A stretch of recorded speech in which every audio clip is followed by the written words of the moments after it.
عبدالمالک همدرد یکی از اعضای کاروان صلح‌خواهان المندی است. جوانی که در کنار هزار آرزو و ارمان با درد و رنج و از دست دادن 2 عضو خانواده‌اش در حمله طالبان رهایی کابل شد و 38 روز را با پای برهنه قدم زد تا فریادش را به حکومت و طالبان برساند. این جوان از تحصیلات و کارکردهایش به ما میگوید و آرزو دارد تا طالبان به این کاروان جواب مثبت بدهد تا دوباره به هلمند برگشته و در کنار خانواده‌اش به کارش در دولت ادامه بدهد.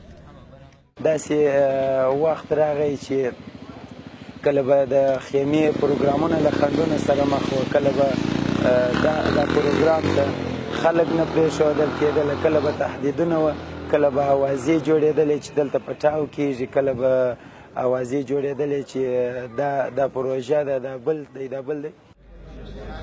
در همین حال رئیس این کاروان از کشورهای همسایه مخصوصاً پاکستان و ایران می خواهد تا در صلح افغانستان دخالت نکنند بل با افغانستان در آوردن صلح همکاری داشته باشند. بسیار واضح است که ایران و پاکستان در افغانستان جنگ خود جاری کرده و می سوزند در افغانها. امروز دومین روز است که کاروان صلح‌خواهان با جمعیت کثیری از مردم اینجا در مقابل سازمان ملل گرد هم آمدند.